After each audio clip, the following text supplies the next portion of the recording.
Hello, everyone. Welcome into the Benjamin Cure Show on this Monday, January 13th, 2025. We've got some amazing stories to get to, obviously, a really entertaining wild card week. But just as we're coming on today, we've got breaking news that apparently Jerry Jones will not renew Mike McCarthy's contract, which means he's going to let Mike McCarthy walk, is what it seems like, when his contract expires tomorrow, Tuesday. And then literally a minute ago into my phone, it's coming in report. Bill Belichick would have been interested in the Cowboys head coaching job had he known the position would have become available. That is from Jordan Schultz, who I'm sure is very plugged in. He's one of the better insiders in the game. So I already told you about a month and a half ago when that Bill Belichick contract came out, probably less than that, probably a month ago. Bill's contract, that buyout clause is not nothing. He had his attorneys or his agent put that in there, and it wasn't for no reason. A buyout clause going from $10 million to $1 million on a very specific date of June 1st of 2025 is really nothing. I mean, $1 million is chump change when you're paying a head coach of Bill Belichick's level, probably anywhere between $10 and $12 million a year. I would assume it's closer to 15 or 16 because Bill, for years, was reportedly one of the highest paid coaches in the NFL by Robert Kraft at his peak. So I wouldn't be surprised if that number is a lot closer to $15 million a year, for example. So the $10 million buyout clause really isn't a lot, and the $1 million really is not. But this is important because the reason that everybody thought Mike McCarthy was going to get re-signed by the Cowboys, and I'm really spitballing here off the top of my head because I did not expect this news to come in now, is the reason we expected him to come back was last week it was reported that Jerry Jones declined Mike McCarthy's ability to be able to speak to the Bears and formally interview with them for their head coaching job. And everybody, including myself, assumed, and I think rightfully so, Mike's going to end up re-signing with the Cowboys because why else would Jerry knock that deal through, or why else would he not allow it to happen or decline that offer? I thought he would re-sign him. Here's my problem, though.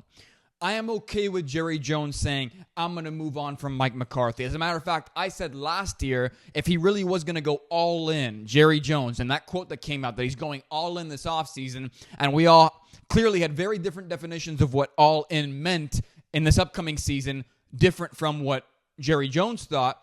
I thought, okay, you let Dak play in a contract year, you let CD play in a contract year, you let Micah play in a contract year, and you let Mike McCarthy coach in a contract year, and if everything goes south and you don't achieve the ultimate success, that's it. You went all in, all eggs into the, you put all your eggs in one basket, this run right here. You can't afford to keep everybody, and if it doesn't work out the way you want it to, you don't want it to become a long-term thing. You don't want to re-sign anybody, so it's okay, because you don't want to stick around with those contracts. The problem is, Jerry Jones falls in love with his own draft picks, ends up paying CeeDee Lamb, ends up paying Dak Prescott, and then leaves Micah Parsons in the back burner and leaves Mike McCarthy in a contract year. He did it all wrong. He did it all backwards. Either you're all in or you're all out. Either you say, I'm re-signing everybody to long-term deals and we're running this back not just next year, but for the foreseeable future for the next 4 or 5 years, depending on how these contracts play out, or I'm going to let everybody walk after this year if I don't get what I want, which is, we could only presume, a Super Bowl. So now we're in a situation where Mike McCarthy is going to walk, and we don't know what's going to happen with Micah. I assume Jerry will find a way to pay him because Jerry loves his draft picks, even if he makes it seem like we don't know if we're going to pay them or not going into a season because he has to posture like that, and I think he loves the media attention that comes from it. But that is not what all-in means. And once again, this is the perfect example of beyond the Bill Belichick thing. I'm not sure what to think of that report, but this is doing it all wrong. This is doing everything backwards. You're either all in or you're all out, but don't say you're all in and then be halfway in, because it's not a good approach for your team. It doesn't let your fans know what position they're in, and it doesn't let your players in the locker room, more importantly, know what position they are in. So just very confusing coming out of Dallas. That's breaking this morning, and yeah, don't know what to think of it, but I just know they're going about it the wrong way. That is clear. So I want to start with Sunday Night Football. Jayden Daniels, who led the Commanders to a no-turnover, no-punt game. So prior to this season, no rookie quarterback had ever led their team to a game with a win, with no punts and no turnovers. This season, Jayden Daniels has done that 3 times, and he was amazing yesterday. And in the end, I told you, we predicted this game perfectly on this show. Amongst the wild card predictions we made, I told you this was going to be a close game. Baker was not going to be terrible. Jayden Daniels was not going to be terrible. Good rosters. It's going to be a great football game, but in the end, it's going to be close, and it's going to come down to the last 2 minutes. And who did I trust more than anybody else in that football game in the last 2 minutes? It's Jayden Daniels. And people clown me when I said this 2-3 weeks ago. I believe that after Patrick Mahomes, there is no quarterback I would rather have in a 2-minute drill down, or you got to have it possession, than Jayden Daniels. Because to me, he has already proven, even though he's young, even though he's not very seasoned as a pro right now, and he's just getting his feet wet, and this is his first season in the NFL, I already believe, based on what I've seen, that he's one of the best come-from-behind quarterbacks in the NFL. And I don't need to watch 2-3 seasons to be able to prove that. When I watched Tom Brady growing up, when I watched Patrick Mahomes, when I would watch Andrew Luck, when I would watch Matthew Stafford more so in his prime than now, those are the kind of quarterbacks that I always thought it didn't matter if they were down in the last 2 minutes of the football game. I was going to say, if you left a minute and 20 seconds left on the clock, that was too much time for these guys, and they were going to rally back, and they were going to win the football game. I knew that it didn't matter if they were tied, if they were down, whatever the circumstances may be. Jayden Daniels was going to put his team in a position to stay close throughout and then win the game ultimately, and that's exactly what he did. And it came down to not turning the ball over. It came down to the turnover battle, as many of these playoff games do. And in the end, although I love Baker, and I've talked about Baker on this show, and I pushed for him to get his contract last offseason because I thought, you know what, he's the best fit for the Buccaneers and that island of misfit toys of a franchise that really has not had sustained success outside of Tom Brady and really doesn't know where they stand in terms of football and the echelon of franchises and who we think are winners and losers and blue blood franchises. I thought he was the perfect fit for them. He's a gamer. He'll keep them in games. He's one of the better, if not the best quarterback in that division, and they could win games with him. With that being said, Baker Mayfield showed you the other side of that coin yesterday. He is a gamer, but sometimes just because of circumstance, and that was a really tough. I don't want to blame the turnover on him, but in the end, it slips out of his hands. They mismatch that fumble clearly, trying to hand it off on that swing. It didn't work out in their favor, and that felt very much so like Baker Mayfield, Tampa Bay Buccaneers football. But to me, like I said, Jayden Daniels is the real deal, and in the playoffs, as I go into this next game, and I printed out an article from Mike Florio here, Goff's Lions and Daniels Commanders will meet on Sunday night in a game between the two quarterbacks of whom, between them, have 17% of the no-turnover, no-punt games in NFL history. Because interestingly enough, a little bit earlier in this article, they revealed that Goff is one of the only guys who's done anything remotely close to what Jayden Daniels has done in terms of those no-turnover games. So I can't wait to watch that game. I think in the end, you heard Terry McLaurin after in the post-game press conference. He said, look, this is going to be a battle of the ages here. We understand why the Detroit Lions are one of the best teams in football. They are one of the best teams in football. We understand why they're the number one seed. And it's going to come down to plays and not turning the ball over and being able to run the football. And if that game is remotely close, I trust Jayden Daniels over Jared Goff, and I love Jared Goff. But what we've seen from Jayden Daniels in the final moments of these games here, in the playoffs now and in the regular season and just his rookie year, is you can never count him out. I put him in the same class as Brady. I put him in the same class as Mahomes. I put him in the same class as Stafford. I put him in the same class as a Peyton Manning. If you leave 2 minutes or anywhere remotely close, it's too much time left on the clock. It doesn't matter if you have the lead and Jayden Daniels or whichever quarterback is trailing. They are going to will themselves back into that game, and that's exactly what Jayden Daniels did. So Josh Allen, here was a funny headline. He says that the ref told him to stop yelling about calls. Referee Bill Vinovich went over to Buffalo's sideline during today's game and talked for a moment with Bills quarterback Josh Allen. A discussion that Allen said afterwards was about Allen complaining about calls. And in the end, you see the video. The referee was coming over the sideline. And honestly, I love this. In a very tense game where tempers flare and the quarterback, especially in a playoff game, is really amped up because he knows what's on the line. He is a heavy favorite. He knows the implications of this game, and he understands the expectations on him, and he feels the weight of the world on his shoulders, whether it's a wild card game or an AFC championship. Josh Allen is stressed out. It's a playoff game. Everybody is tense. The referees are stressed out because they know that fans are going to immediately run to blame them. Everybody's a little bit too uptight, and Josh Allen was going after the ref yesterday, and I thought it was okay that these two guys worked it out like men on the sideline, and I think it's a great show of sportsmanship and letting cooler heads prevail in a sport that so often tensions can really flare up here in the post-season. And I thought that was a good show of sportsmanship and a good show of respect between an official and a quarterback who rarely ever get along. But I will say this, too. If that was Patrick Mahomes, we know what the memes would be. We know what people would be saying. Just let it be what it is. a quarterback having a discussion with a referee, and those guys just working their situation out on the sideline. I was okay with it, and now the Bills are still alive, and next weekend they're going to play against the Ravens, and I'll preview that game in just a bit. I'll give you my picks for the divisional round before the end of the show. So Saquon Barkley, very interesting. I put out a tweet yesterday immediately after he slid on what would have been a home run walk-off touchdown, right? Saquon slides, and I put out a tweet saying, man, Saquon is just the definition of a team guy. He is selfless. He was willing to slide on what would have been a walk-off touchdown. His only touchdown of that game is what it would have been because he hadn't scored yet.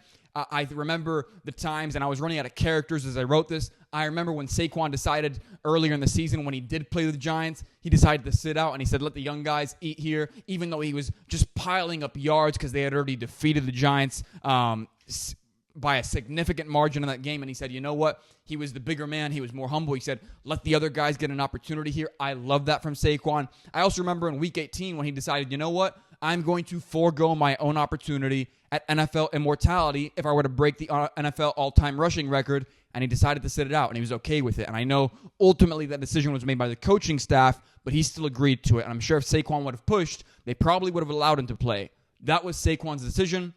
That shows you who Saquon Barkley is, more importantly, as a human being, as a player, as an athlete, how he wants to be remembered. And once I put that tweet out, I immediately realized how many of you guys are degenerate gamblers. So many people saying, he ruined my parlay. Oh, he should have scored. Going after him personally, the attacks, saying that it's rigged, saying that Saquon Barkley and all the NFL players are in the pocket of Vegas. Saquon Barkley sliding, Saquon doesn't care about your fantasy team. Saquon doesn't care about your bet. Saquon Barkley doesn't care about your anytime touchdown parlay. It's ridiculous. I was happy for Saquon, the man and the player who won just the second playoff game of his NFL career, who is so skilled, who is so humble, who was willing to miss out on NFL immortality by sitting out in Week 18, who was willing to take his foot off the gas against his former team, the Giants, early in the season when he did play against them and said, let the young guys eat. I recognize how great and how humble of a player and how great of a role model Saquon Barkley is, and you guys just want to talk about how he messed up your parlay or how you put the mortgage on him. Well, maybe I shouldn't be saying this, don't put the mortgage on a Vegas bet slip or on a sports book in an app that you cannot afford to make. There's a famous saying, do not write checks that you're behind cannot cash. Vegas is getting too involved in the game. I agree in the sense that you guys are putting way too much stock into it. Just enjoy the game, relax as a fan. It ended up being a great game to watch, and in the end, the Saquon Barkley-led Eagles are on their way to the next round of the divisional playoff, and it's going to be a fun game. But man, chill out. There's so much more football left to be played. I don't know why people were so upset about that. I'm totally okay with it. Next week, the Eagles will play either the Minnesota Vikings or the LA Rams, and we'll see who they end up playing as a result of tonight's game. So I want to move on now to our next story, the Patriots hiring Mike Vrabel. So there was a lot of talk about this over the weekend because it became very obvious who they were going to pick. I said last week, I told you, Patriots are going to pick Mike Vrabel. That was not a hot take. I believe the Vegas odds at one point were minus 10,000 that Mike Vrabel would be the next head coach of the Patriots. So it was as much of a lock as a lock can possibly be, speaking of Vegas making its way into the games. But per reports, and now a press conference as of this morning, the Patriots reached an agreement with Mike Vrabel, a member of the team's Hall of Fame, to become their next head coach. And it caps off a crazy week in which Jerod Mayo was fired. And in the end, there's all this talk about now Mike Vrabel has a young quarterback in Drake May who he can really mentor. Mike Vrabel also has $130 million in cap space. Mike Vrabel also has a top 4 pick in the NFL draft. Mike Vrabel can go back to the franchise that made him a legend, that he helped make a legendary franchise, and he can turn the culture around and lead them into more winning days and winning ways.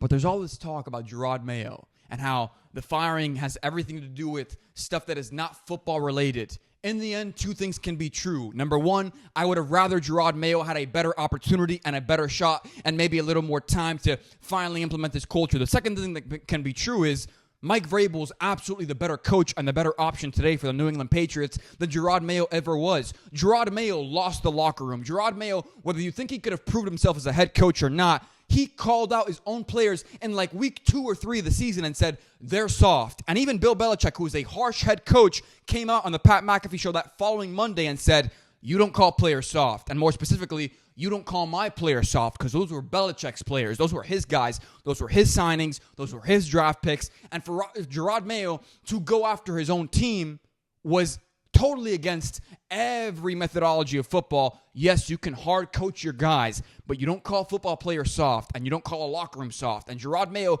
made countless decisions both on the football field and at the podium that made us believe and led us to believe he's probably not the right head coach for New England. So you can call the race card. You can say they weren't giving him enough time. You can point to all these things.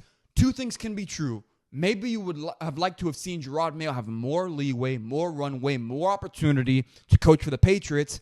But Mike Vrabel is a better head coach yesterday, today, and 10 years from now, because Mike Vrabel was fired by a true... You want to talk about dysfunction. People are saying, oh, the Patriots are dysfunctional. That was an unjust firing of Jerod Mayo. No, the unjust firing took place a year ago when the Titans decided to fire Mike Vrabel after he had led their franchise the year before to the number 1 overall seed in the AFC and had a coaching record and had a record as a head coach of 54 wins and 45 losses, 9 games above 500. That was the unjust firing that took place, not Jerod Mayo. Jerod Mayo coached the same talent that Bill Belichick had into a much worse record and lost the locker room weeks, if not months, before Belichick lost it last year. So Jerod Mayo will get an opportunity somewhere else. I wish him all the best. But to say that Mike Vrabel is not the better head coach is simply to ignore what Mike Vrabel has shown us, and it's an insult to who Mike Vrabel is as a player and as a coach. And I think Mike Vrabel is going to have a lot of success with the Patriots. I can't wait to see how he implements his culture, what he does with the 4th overall pick,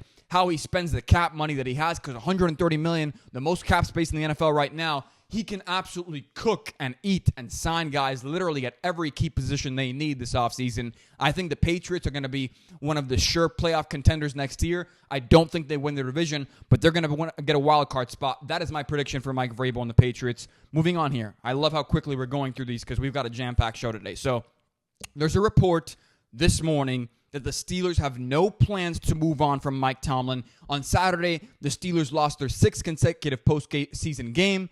They have not won a playoff game since 2016 with 5 one-and-done appearances since then. I feel the same way about Mike Tomlin this morning that I do Justin Herbert. We love those guys as players and as coaches. We think they're the best. We always want to say they're top 5. Mike Tomlin's a top 5 coach, and Justin Herbert's a top 5 quarterback. Herbert because of his arm talent and his skill and his strength and the throws that he makes and the highlights that he shows us. And Mike Tomlin because of how he rallies these teams who we don't think have an opportunity before the season starts to win games that we don't expect them to win and fight their way into the playoffs. But in the playoffs, both Mike Tomlin and Justin Herbert come up short, and they lay a goose egg, and they make you realize, well, you know what? We love these guys. We want to say they're top 5, but maybe they're closer to 6, 7, or 8 than they are top 5 because the NFL is not a August-September league. It is a January-February league. When you win games in those months, that's what makes you a legend. That's what puts you on posters. That's what sells tickets. That's what makes the commercials and the headlines and the edits online. That's what fans fall in love with. January and February football. And so far, over the past several years, both Mike Tomlin and Justin Herbert have not been good in January and February football. They have not played in February football, neither of them, because that's a Super Bowl. And in January, they collapse. They play less than themselves. They don't play as well, and they don't coach as well, or they're not as free, or they tense up, or the moment gets to them, and for whatever reason, they just don't perform, and they don't execute the way we want them to. Both Justin Herbert and Mike Tomlin, I love both of them. I have so much respect for both of them. If I was starting a franchise and I could start it with Mike Tomlin and Justin Herbert, I would be a happy man, and I would say that's one of the top 5 teams in the NFL right there just because of that quarterback-coach combo. But there is something to be said about the guys who simply are not best when the lights are their brightest. And for each of those guys, it feels like over the past few years, I know Justin Herbert's a lot younger than Mike Tomlin, and he's in a different area there. But still, feels like each of those guys have some work to do. And for us to really wrap our arms around them and respect them more, they've got to get it done in the postseason. Okay, 2 more stories here, and I'm going to be quick about them. I love how we've stayed under time. Carson Beck's reported NIL package to the University of Miami is reportedly $4 million for him to transfer. Now, I've seen some numbers that are reported that it's 3.6. Some are saying 3. let's go with the lowest number. If it's $3 million, which we know it's closer to $4 million based on reporting, that means that Carson Beck is going to make almost double what Cam Ward made for the University of Miami, which was reportedly $1.6 million. And Cam Ward finished as a Heisman Trophy runner-up. To me, or he was a Heisman Trophy nominee, excuse me. To me, Carson Beck's NIL package, I'm happy for him. I'm glad he's coming to Miami. I hope he succeeds because as someone from Miami, I would love to see the University of Miami get back to their former glory. With that being said, to pay Carson Beck or put a numerical value on him of $3.6 million or even $4 million compared to last year Cam Ward, who gave you his heart and soul to this team and to that program and to those players and to that coach, who only got paid $1.6, which I know is still a massive number. Ben, $1.6 million is nothing to scoff at, but it's almost less than half, or it's a little over half what Carson Beck is going to get paid. And when you look at the stats, it makes it even more surprising. Cam Ward racked up 8,048 passing yards in 2023 and 2024 compared to Carson Beck with 7,426. He was also responsible for 64 touchdowns through the air in that same span, which is 12 more than Carson Beck. It could be argued that Cam Ward did all of that with a significantly inferior supporting cast at Washington State and Miami than Carson Beck did at Georgia. Carson Beck has been the starter at Georgia for 2 years, which we consider to be a powerhouse program led by Kirby Smart, who's one of the best head coaches in college football, and he has 0 national championship appearances to show for it. And now he's coming here to the ACC, where I'm sure he'll do well, and he was a Florida guy in high school, and I got to watch him cook during a state championship game in my freshman year of high school when he took on my Columbus Explorers, and he beat us handedly, and he was an absolute surgeon in that game.